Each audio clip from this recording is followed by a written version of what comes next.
If you're going to tell a complete story about the Monterey Peninsula, you have to include agriculture. It's Steinbeck, it's Klaus Spreckels. Lucky for us, the best place to get that story is just 10 minutes from Laguna Seca RV Park. It's simply called The Farm, and it's an experience you shouldn't miss. The Farm is an organic farm with a huge vegetable stand with their fresh vegetables right out of the field. The Farm was established also to show and teach people about farming, particularly as it has to do with the Salinas Valley, the nation's salad bowl as it is known. To get to the Farm, just turn left out of Laguna Seca, go about 8 miles, take the Spreckels exit on the right, then at the stop sign, turn left and keep going. You will run right into the Farm. Take your time, look around, grab something to eat or drink, and relax on one of their beautiful patios. And keep your eyes out for Chris. He's the boss, and he's the storyteller. This is RV Dream New Radio, and we're at the Farm. And Chris, what's your last name? Bunn, B-U-N-N. B-U-N-N. And is this your farm? You started this? No, we have a family. We have some families involved in this farm. We have a partnership with the Japanese family and our family. So everybody together is about 40, 50 people that basically own the property, and I manage it for them. I see. So this is our farm stand, and we started the farm. How long ago? About 12 years ago, to try to educate people about farming. And there's no place really where you can go and kind of see hands-on farming situation. They can come here. We don't do a U-pick, but we do have fresh produce, and we do tours. The thing is that one of the things we're talking about with doing RVing the Monterey Peninsula, the documentary, is that if you're not going to include agriculture in that, then you're missing part of the story, right? Steinbeck, Grapes of Wrath, and all that stuff. This whole valley is supported by agriculture. Once agriculture shuts down, this place dies. What's your background? You've been here a long time? Born here, yeah. You were born here? I was in those days. The hospital wasn't that good. They took me to L.A. and then brought me back. I was born technically in L.A., but I am a native here. Right. So when you grew up, did you grow up on a farm? Well, not really. My dad was kind of a gentleman farmer. He lived over in the peninsula, and I came over here with him sitting in his back seat for hours running around all the fields, but we never really lived right here until I moved here when my family was young, and I've been here for almost 45 years now. All right. And so all my sons have been involved in it. So we're into the 5th generation now with our grandchildren working here also. As far as agriculture is concerned. Yeah, And is it different today than it was 45 years ago? Agriculture doesn't change too much, really. It's still the same principles, water, heat, good soil, good workers. Farming is still farming. There's still the basics of farming. But we have excellent workers, and we have fabulous soil and fabulous climate. It's one of the most, I don't know if the word is lucrative, but it is one of the best places in the world to grow vegetables. Yeah, some years it's very lucrative, some years it's very impoverishing. Right, but this valley is world famous. This is probably the richest valley, along with, my father would say, the Nile, the Ukraine, the Mississippi. And he always say this is one of the 5 richest valleys in the world. Soil-wise, we have soil profile here 3 feet deep for some of the topsoil, fabulous, and we have farmed it well. There's been good stewardship here, so every year our production goes up. Every year. We started back here in the 30s at 300 cartons the acre. Now we're doing 1,300 cartons the acre. Wow, that's the difference, huh? And great work people, great machinery, a lot of new technology. Of course, you have the laser now. You have all the drip irrigation, so we're saving lots of water, saving lots of fertilizer, using less pesticides, less conventional pesticides. We're doing some organic. This is an organic farm, but we're also doing some very good farming with a conventional farming. Right. So how many acres do you have here? Well, this is our little farm stand. It's really worth seeing because you kind of see quite a few crops. Bye, folks. Thanks for coming. Thank you. You see about 30 crops right here. So this valley grows about 85 crops. I see. So we can grow a lot of the basic ones because this is kind of a Mediterranean climate, this whole valley, but this is kind of the neutral middle of the valley, so we can kind of reach over and do lots of different crops here. So 12 years ago you started this, a group of you started this. Well, I was involved in the Farm Bureau, and it's right there. And we had such a difficulty with the press, and especially with the government agencies. We thought we better put something out here for people to see and get their hands on. Right, so people knew what farming was all about. See what at least some of it they can understand. Some of it here we do tours with people from the Middle East or from Africa. We do tours with kids from high school. Oh, you do endless tours with kids, don't you? We do all, of course, there's this pumpkin business. It's very popular, so we use that kind of as a carrot. They come here and learn about water, they learn about sales, they learn about animals, and then they learn about pumpkins. So we try to do that. But usually our tours, we have high school kids come down, they learn to work a little bit. Come from LA, they come up here and learn to work. We have a lot of professors and news people come by to understand more about farming. So we hope we put a good light on farming. We aren't perfect, but we try to show the good and the bad and how we're trying to do better. Now, our audience are RVers, particularly people who are at Laguna Seca. Tell them what they can do when they come out here. Well, they come out here and look around. It's just fun to look around. And great vegetable stand, of course. We don't really have them run out in the fields, but we have wonderful vegetables to look at in the stand, and we got a wonderful place just to kind of get a little change and see see God's creation here. I mean, this is the most beautiful area right here, and they can kind of walk along the edge of the fields and see what's going on. But the fun thing about it is, if they want to go on a short tour, in the summertime we do tours from I think about June through most of September. We'll do family tours, individual tours, and big group tours. Did I hear something about vegetables, a box of vegetables every month or something like that? Yeah, we have a little thing called a CSA. That's called Community Supported Agriculture. And you sign up for a week or 10 weeks, and you get a little box. You want to go see it for a second? Yeah, let's go do it.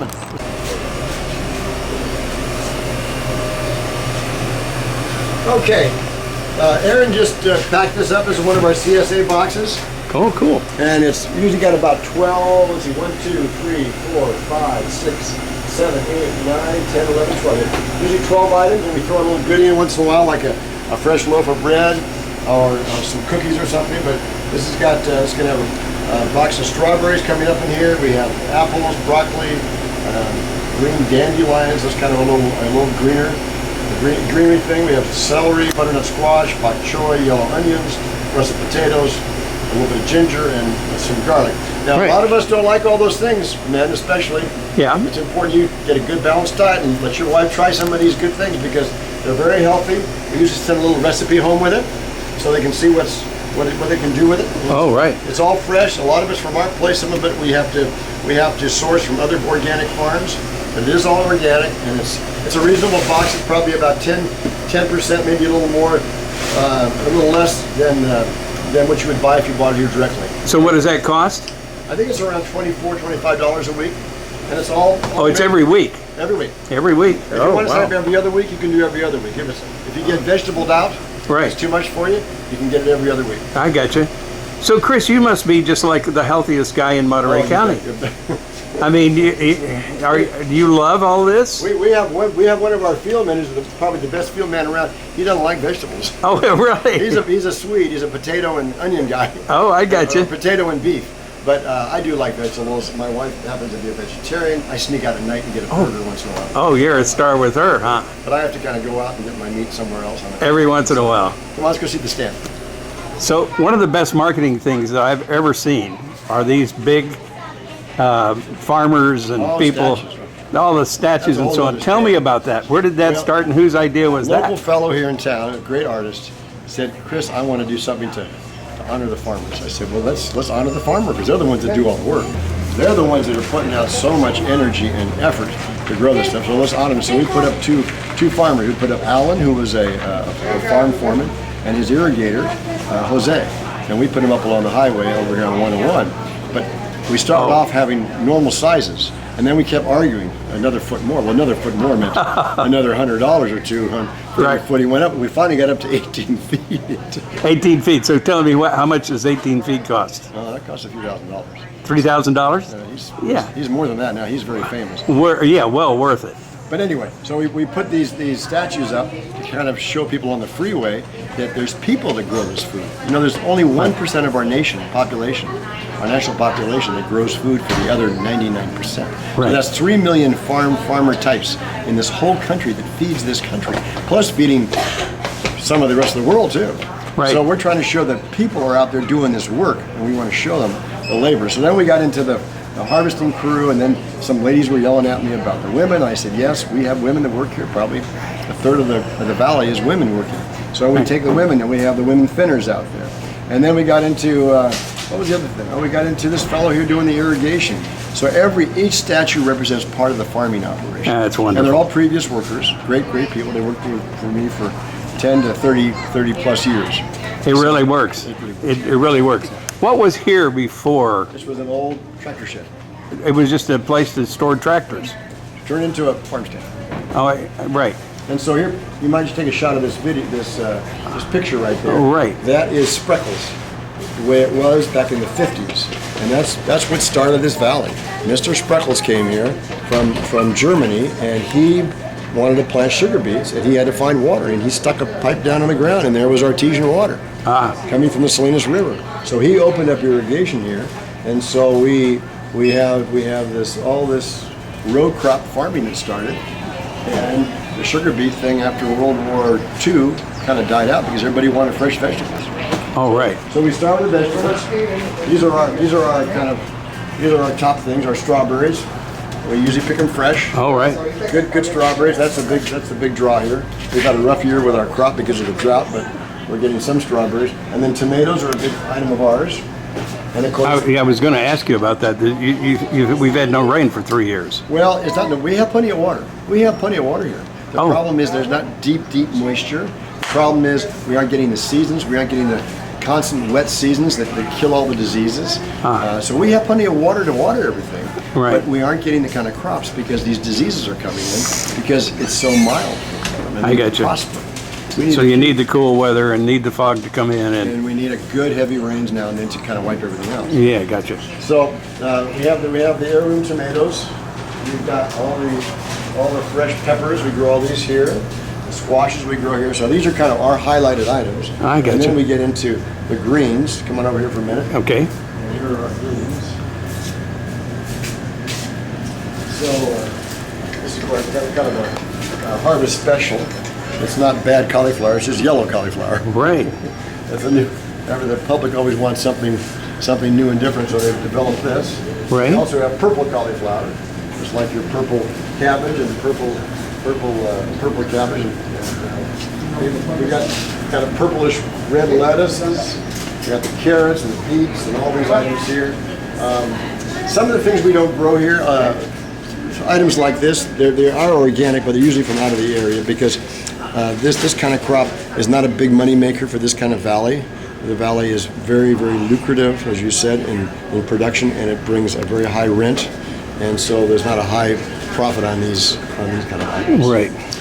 We've got all Idaho, huh? Idaho, yeah, they're good. These come from next door. Most of these come from the apples come from Watsonville.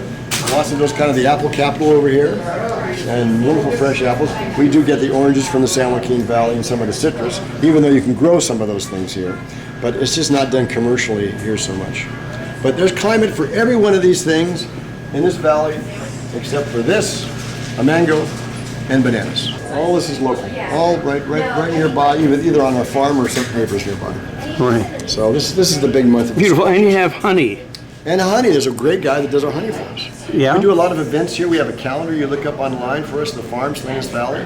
And we have a honey day, we have a strawberry day, we have a pumpkin day, we have a day of Thanksgiving for families and for friends. Occasionally pies. We do pies every Friday.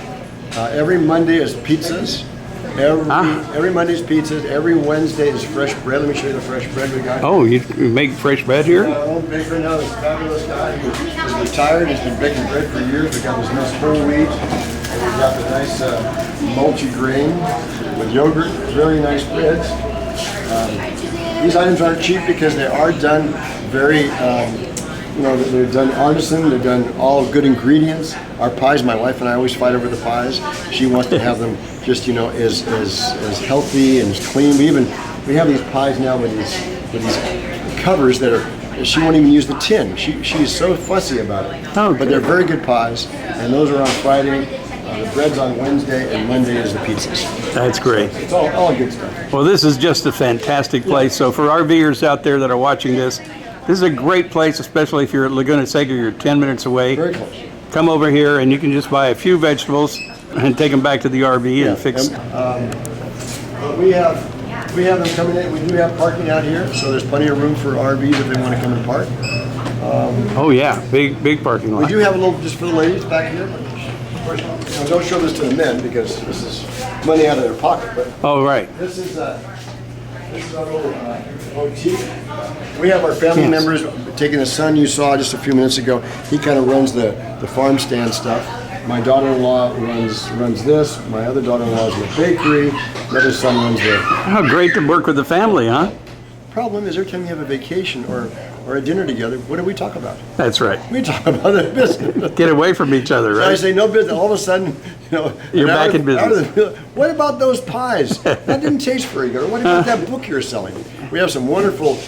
We have this boutique here with all the fun things that my daughter-in-law does, and it's kind of a lot of theme is pretty much farming. Here's some of the old labels. This is a bag. So she tries to pick things that are ag related in most cases.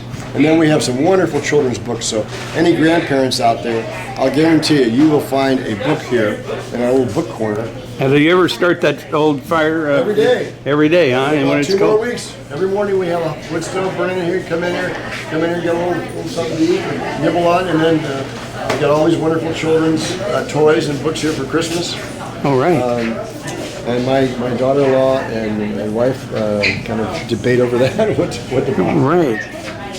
Well, great. Well, Chris, I feel healthier just from being here. Okay. Just for the osmosis Well, that's of the free. whole You thing. can just smell it. That's right. You can smell the strawberries and get free. Let me show you one more thing outside. Okay, great. Issue is watering. So we talk a lot about water. And we have our wells. We show them, here's one of our wells next door. We show them that, discuss all that, the water, our greenhouses we have. And this is kind of our outside theme of watering, transplanting, doing all that kind of stuff. We have a hoop house over there. You can see the hoops, the plastic's off now because the season's over. We're growing a big crop of broccoli out there that's going to go out, not just for the fruit stand, but it's going to go out for all of the country. It's sent out commercially.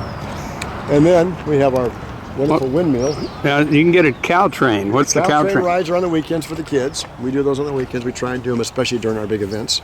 Right. And that's kind of fun. That's the only thing we charge for. Everything else is free. We do hay rides free. Oh, okay. We do a big event. You take them out in the fields on the hay rides? It's kind of fun. Yeah. Our big highlight is right before December. I think it's the end of December, first part of December. We do a moonlight hay rides, which is kind of fun. Oh, yeah. And we do a big Christmas deal here. I think it's the 3rd or 4th of December. So look online. You'll see our schedule. We do a day of Thanksgiving. Our big harvest day, we do a pumpkin race, and then for Thanksgiving we throw the pumpkins. We have a pumpkin throwing contest. So that's cool. That's all on the schedule, too. it's all on the schedule. Yeah. Are you loving doing this? Do you feel fortunate and blessed to do this? I feel so blessed. I get up in the morning, I'm so excited, especially when you can educate these kids. And if they listen, they can learn so much, and they tell you things. And you learn something from them. Yeah, well, you're doing a fantastic job, and then it's all about the education as well, too, huh? Appreciate it. Thank you, Chris. Thanks for talking to us in RV Dream. Come on by and see it. We're closed on Sundays. That's the day of rest. But Monday through Saturday, we're open. But you can find all that schedule online. All on the What is the website? The Farm Salinas. TheFarmSalinas.com. It'll pop up. Great. Thank you so much for your time Good here. talking to you.